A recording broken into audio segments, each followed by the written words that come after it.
Selamat datang teman-teman. Perkenalkan, nama saya Muhammad Brahmadin Sario dari Sosiologi UIN Sunan Kalijaga.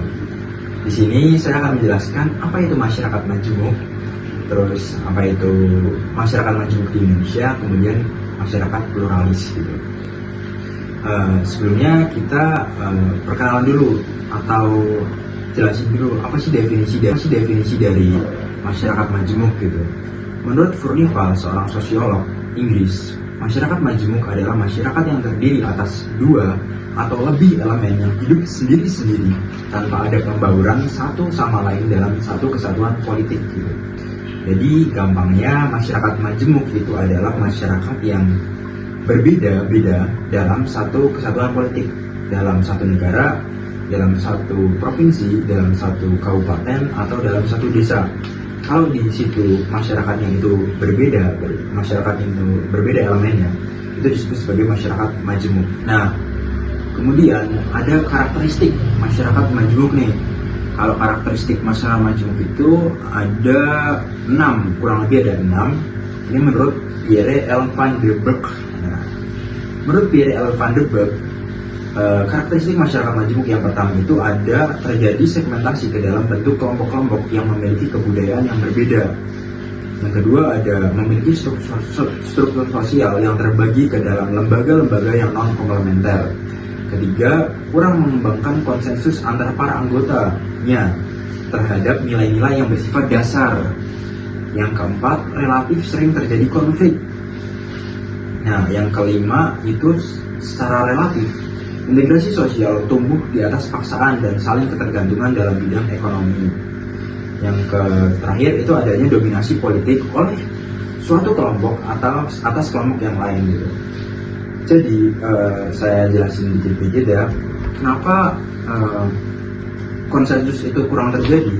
Karena biasanya dalam masyarakat majemuk itu pasti biasanya ada yang mayoritas gitu.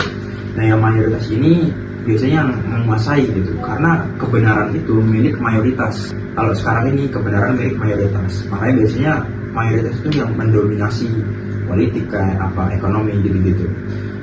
Secara relatif integrasi sosial dari masyarakat majemuk itu juga sulit gitu, susah untuk diintegrasikan gitu, kecuali dengan adanya paksaan, dengan adanya hukum normatif, hukum formal maksud saya, atau aturan formal, ataupun dari pemimpin yang diktator atau fasis gitu, baru masyarakat yang majemuk itu bisa untuk terintegrasi. Karena memang ya mereka itu berbeda-beda kan, susah disatukan.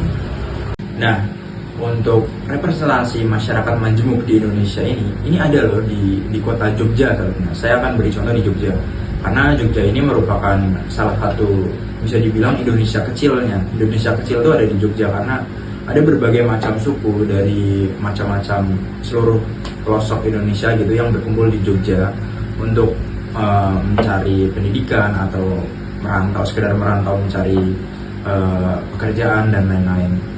Nah, maka dari itu Jogja ini masyarakatnya pasti majemuk gitu.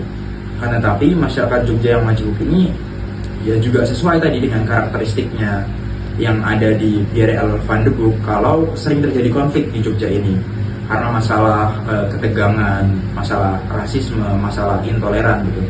Beberapa konfliknya itu adalah ada camat non-muslim ditolak. Nah, bayangin camat non-muslim aja ditolak gitu. Terus pemotongan salib di makam. Kemudian yang baru-baru kemarin itu ada Babarsari Gotham City, itu ada pertikaian antar suku. Itu kan menandakan Jogja ini ya masyarakatnya emang majemuk gitu. Dan sampai-sampai ada pertikaian antar suku tuh.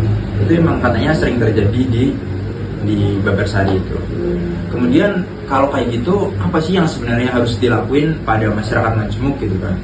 Kalau masyarakat majemuk ini relatif sering terjadi konflik, sulit diintegrasikan, ya mereka kan nggak bisa bertumbuh gitu secara ekonomi, secara pendidikan gitu. Mereka nggak bakal bisa naik ke derajat yang lebih maju gitu. Nah, sikap yang paling benar itu adalah menjadi masyarakat yang pluralis gitu. Apa itu masyarakat yang pluralis gitu? Masyarakat pluralis adalah masyarakat yang mengacu pada pengakuan dan penghormatan keberagaman dalam keyakinan nilai-nilai budaya dan identitas di antara anggota masyarakat. Jadi masyarakat pluralis itu adalah masyarakat yang mengakui adanya perbedaan. Setelah itu pluralisme itu akan menciptakan atau melahirkan toleransi gitu. Mungkin itu saja yang dapat saya sampaikan, kurang lebihnya mohon maaf. Wabillahi taufiq wal hidayah. Wassalamualaikum warahmatullahi wabarakatuh.